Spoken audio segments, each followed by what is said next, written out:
செய்திகள் தொடர்கின்றன. தேர்தல் பிரச்சார நிலையில் இருந்து வெளியே வாருங்கள் என முதல்வர் விஜய்க்கு தமிழக பாஜக மூத்த தலைவர் தமிழிசை சவுந்தரராஜன் அறிவுறுத்தியுள்ளார். சென்னையில் செய்தியாளர்களை சந்தித்த அவர், முதல்வர் விஜய் திருச்சிக்கு சென்று பேசினார். அவர் தேர்தல் பிரச்சார நிலையில் இருந்து வெளியே வர வேண்டும் எனவும், கோயம்பேட்டில் கார் ஏற்றி இலங்கை பெண் கொல்லப்பட்டிருக்கிறார், இதையெல்லாம் சாதாரணமாக எடுத்துக்கொள்ள முடியாது என கூறிய அவர், முதல்வர் விஜய் பெண்கள் பாதுகாப்பில் கவனம் செலுத்த வேண்டும், வேறு கட்சியில் இருந்து மற்றவர்களை சேர்க்கும் கவனத்தை பெண்களின் பாதுகாப்பு விஷயத்திலும் செலுத்த வேண்டும் என தெரிவித்துள்ளார். தமிழ்நாட்டில் இன்னும் நேற்றைய தினம் முதலமைச்சர் அவர்கள் திருச்சி சென்றிருந்தார்கள். அவர்கள் இன்னும் தேர்தல் பிரச்சாரம் அந்த மூடுல இருந்து இன்னும் வெளியே வராத மாதிரி தோன்றுகிறது. முதலமைச்சர் ஆயாச்சு, மக்கள் உங்களுக்கு வாய்ப்புகளை கொடுத்திருக்கிறார்கள், வாழ்த்துக்களையும் கொடுத்திருக்கிறார்கள்.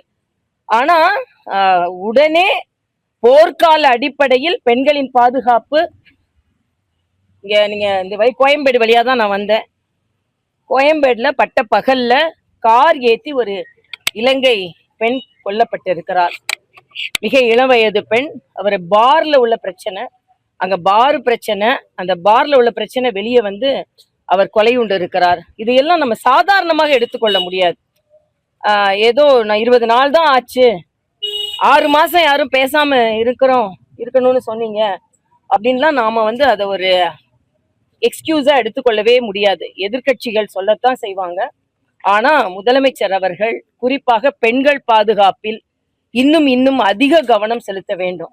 வேறு கட்சியில இருந்து எல்லாரையும் சேர்க்கின்ற அந்த கவனத்தை முதல்ல பெண்களுக்கு பாதுகாப்பு கொடுக்கிறதில் கவனம் செலுத்த வேண்டும் என்பது எங்களது தாழ்மையான வேண்டுகோள். பரபரப்பான அரசியல் சூழலில் நடைபெறும் முக்கிய நிகழ்வுகளை சிறப்பு செய்தியாக பார்க்கலாம். ஒன்றிய அரசின் காலி பணியிடங்களுக்கு பணியாளர்களை தேர்வு செய்யும் SSC எனப்படும் ஸ்டாஃப் செலக்ஷன் தேர்வில் மாஃபியா கும்பல் முறைகேடு செய்திருப்பது இரவு பகல் பாராமல் படித்து தன்னம்பிக்கையோடு தேர்வு எழுதும் பல லட்சம் மாணவர்கள் மத்தியில் பெரும் அதிர்ச்சியை ஏற்படுத்தியுள்ளது. ஒன்றிய அரசின் பணியாளர் தேர்வு ஆணையம் மூலம் மத்திய ஆயுத போலீஸ் படை, பாதுகாப்பு படை, அசாம் ரைபிள் உள்ளிட்ட மத்திய அரசு பணிகளுக்கு 2026ஆம் ஆண்டிற்கான தேர்வுகள் ஆன்லைன் முறையில் நடத்தப்பட்டு வருகிறது. இந்த நிலையில் கடந்த வாரம் உத்தரப்பிரதேசத்தின் கிரேட்டர் நொய்டாவில் உள்ள நாலேஜ் பார்க் பகுதியில் நடக்கும் தேர்வில் முறைகேடுகள் நடந்திருப்பதாக போலீசாருக்கு ரகசிய தகவல் கிடைத்துள்ளது. அதன் அடிப்படையில் சிறப்பு படை போலீசார் நடத்திய சோதனையில் கணினி முன்பு அமர்ந்து தேர்வு எழுதுவது போல் நடித்துக் கொண்டிருந்த அவர்களுக்கு பதிலாக அவர்களின் கம்ப்யூட்டர் திரையில் அந்த மாணவர்கள் தங்கள் மவுஸை தொடாமலேயே மிக சரியான ஆன்சர் டிக் செய்யப்படுவதை கண்டு அதிர்ந்து போன அவர்கள் இது குறித்து சைபர் கிரைம் பிரிவிற்கு தகவல் தெரிவித்தனர். அதன் பின்னர் தொலை தூரத்தில் கண்ட்ரோல் ரூம் அமைத்து அங்குள்ள ஃப்ராக்ஸி சர்வர் மூலம் வேறு சிலர் ஆபரேட் செய்வதையும், எனி டெஸ்க், டீம் வியூவர் போன்ற பிரத்யேக சாஃப்ட்வேர் மூலம் தேர்வாளர்களின் கம்ப்யூட்டரை ரிமோட் மூலம் இயக்கி அவர்களுக்கு பதிலாக சரியான பதில்களை அவர்கள் கிளிக் செய்ததையும் கண்டுபிடித்தனர். அதன் பிறகு நடந்த விரிவான விசாரணையில் ஒவ்வொரு மாணவரிடமிருந்தும் லட்சக்கணக்கில் பணம் பெற்று கோடிக்கணக்கில் மோசடி செய்திருப்பது தெரிய வந்திருக்கிறது. அதேபோல் இதற்கு முன்னர் இந்த ஸ்கேம் மாஃபியா கும்பல் எத்தனை பேருக்கு சட்டவிரோதமாக வேலை வாங்கி தந்திருக்கிறார்கள் என்ற கேள்வியும் பரவலாக முன்வைக்கப்பட்டு வருகிறது.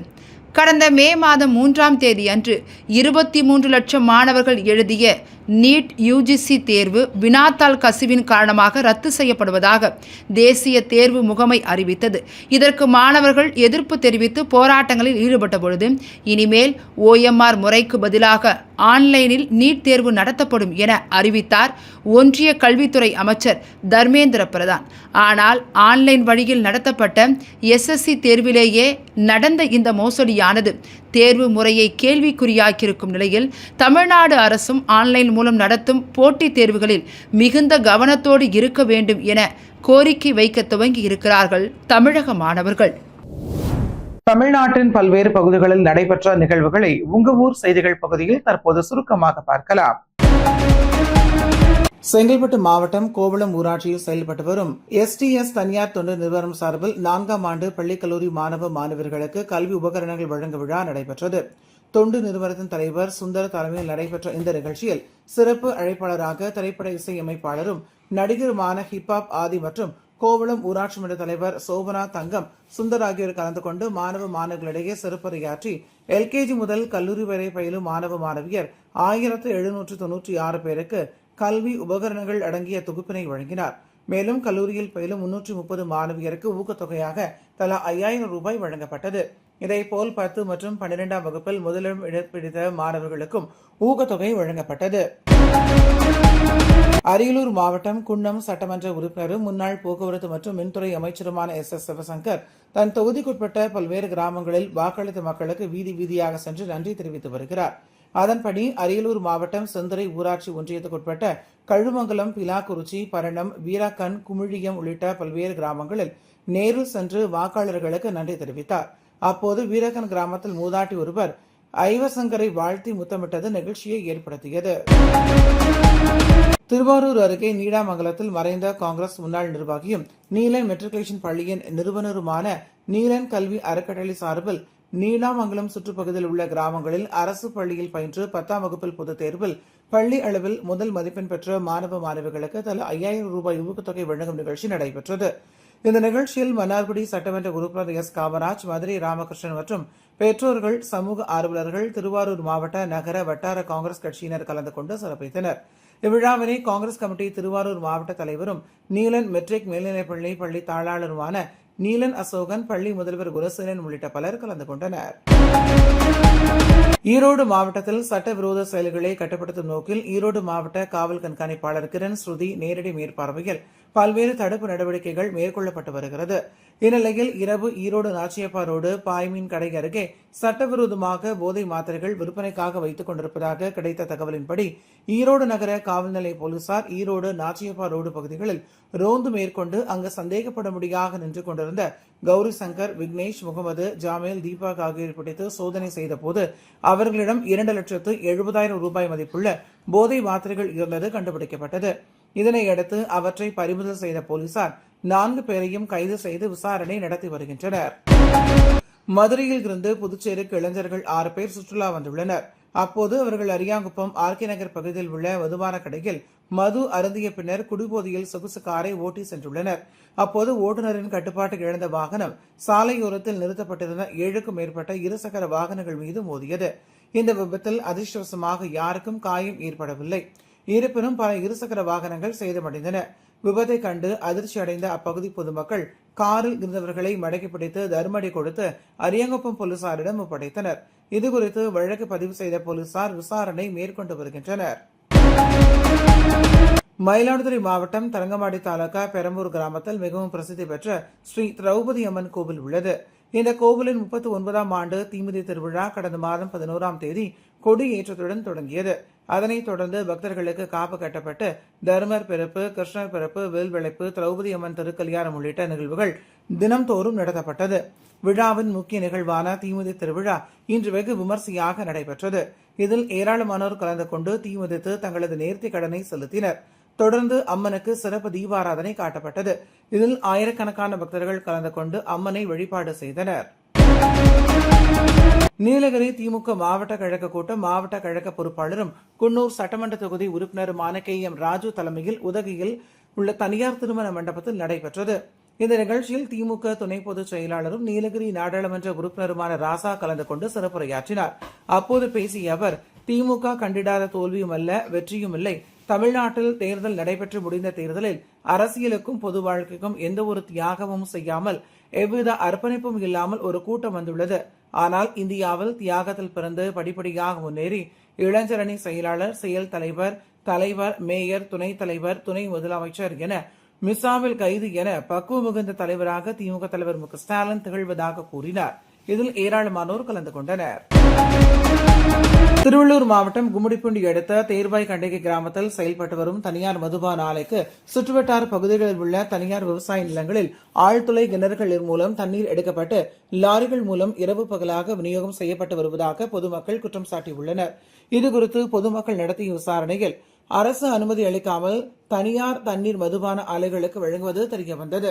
எனவே நிலத்தடி நீர் வளத்தையும் விவசாயிகளின் வாழ்வாதாரத்தையும் பாதுகாக்க மாவட்ட நிர்வாகம் மற்றும் சம்பந்தப்பட்ட அதிகாரிகள் நடவடிக்கை எடுக்க வேண்டும் என பொதுமக்கள் வலியுறுத்தியுள்ளனர். வேலூர் மாநகராட்சியில் சுந்தரேஸ்வர சுவாமி கோவிலில் மானியம் பகுதியில் ஏராளமான மக்கள் வசித்து வருகின்றனர்.